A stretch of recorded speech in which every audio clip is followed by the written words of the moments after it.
नमस्कार। Day to day news Bharat देख रहे सभी दर्शकों का बहुत स्वागत। मैं आप सभी के साथ दिवांशु। पंजाब और हरियाणा में लंबे समय से चल रही गैंग वॉर अब एक नई और खतरनाक मोड़ पर पहुंचती नजर आ रही है। पहले ये टकराव सिर्फ भारत के कुछ राज्यों तक सीमित था, लेकिन अब इसके तार विदेशों तक जुड़ते हुए दिखाई दे रहे हैं। कनाडा के बाद अब अमेरिका में भी इस तरह की घटनाओं के सामने आने के दावे हो रहे हैं, जिसने सुरक्षा एजेंसियों और आम लोगों दोनों की चिंता बढ़ा दी है। ताज़ा मामला अमेरिका के कैलिफोर्निया से जुड़ा हुआ है, जहां दो बड़े गैंग लॉरेंस बिश्नोई गैंग और रोहित गोदारा गैंग के बीच कथित गैंग वॉर की खबर सामने आई है। सोशल मीडिया पोस्ट के जरिए इन दोनों गैंगों ने एक दूसरे पर हमले और हत्याओं के दावे किए हैं। हालांकि इन दोनों की आधिकारिक पुष्टि अभी तक नहीं हुई है, लेकिन जिस तरह से खुलेआम ये दावे किए जा रहे हैं वो अपने आप में गंभीर सवाल खड़े करता है। सबसे पहले लॉरेंस बिश्नोई गैंग की तरफ से एक पोस्ट सामने आई थी, जिसमें दावा किया गया कि हरियाणा के करनाल का रहने वाला कुख्यात गैंगस्टर भानु राणा अमेरिका के कैलिफोर्निया में मार दिया गया है। पोस्ट में यह भी कहा गया था कि 1 साल पहले ही चेतावनी दी गई थी कि भानु राणा को खत्म कर दिया जाएगा। भानु राणा का नाम पहले भी कई आपराधिक मामलों में सामने आ चुका था।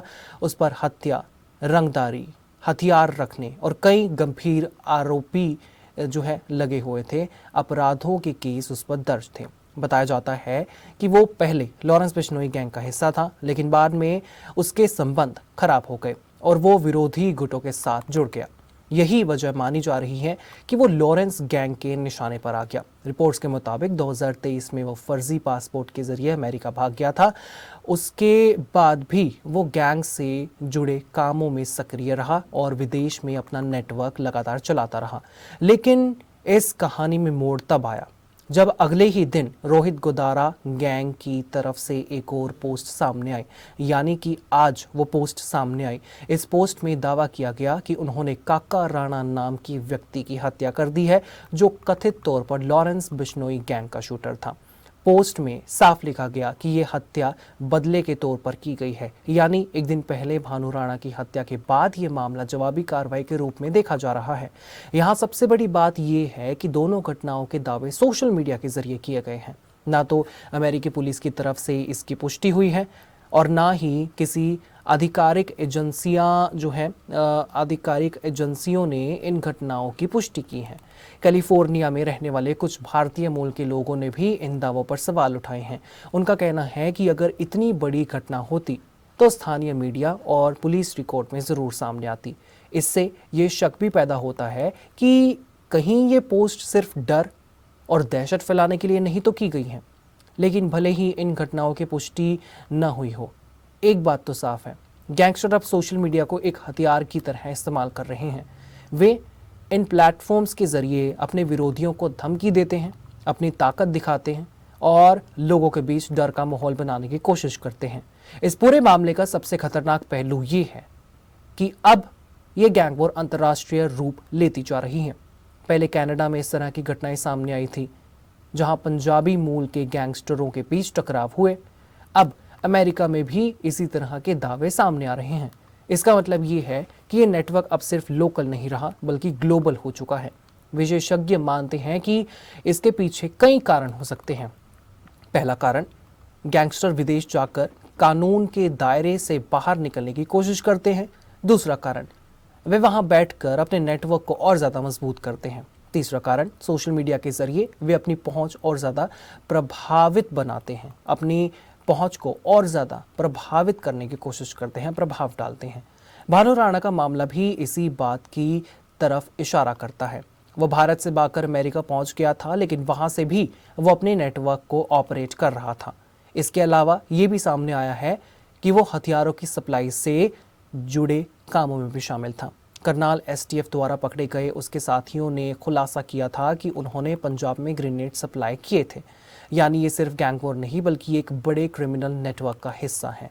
अब सवाल उठता है कि क्या ये खतरा और ज़्यादा बढ़ सकता है?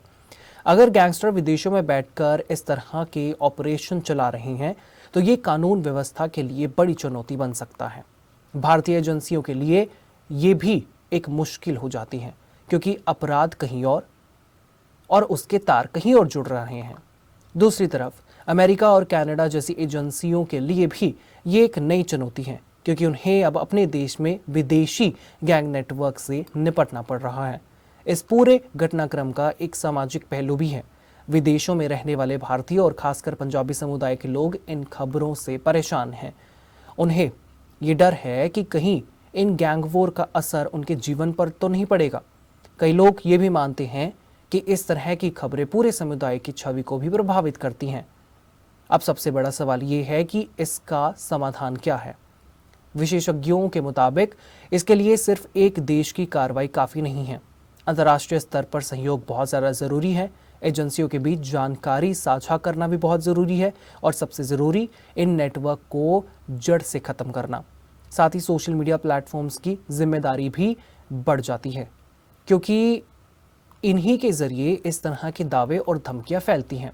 अंत में ये कहा जा सकता है कि पंजाब और हरियाणा के गैंग वॉर अब एक लोकल समस्या नहीं रही, ये एक ग्लोबल सिक्योरिटी इशू बनती जा रही हैं। अब समय रहते इस पर ध्यान नहीं दिया गया तो ये और भी ज़्यादा खतरनाक रूप ले सकती हैं। फिलहाल इन घटनाओं की आधिकारिक पुष्टि का इंतजार है, लेकिन जिस तरह से सोशल मीडिया पर ये दावे सामने आ रहे हैं उससे ये साफ है कि गैंगस्टर अब सिर्फ छुप कर नहीं बल्कि खुलेआम अपनी मौजूदगी दर्ज करवा रहे हैं और यही बात इस पूरे मामले को और भी ज़्यादा गंभीर बना देती है।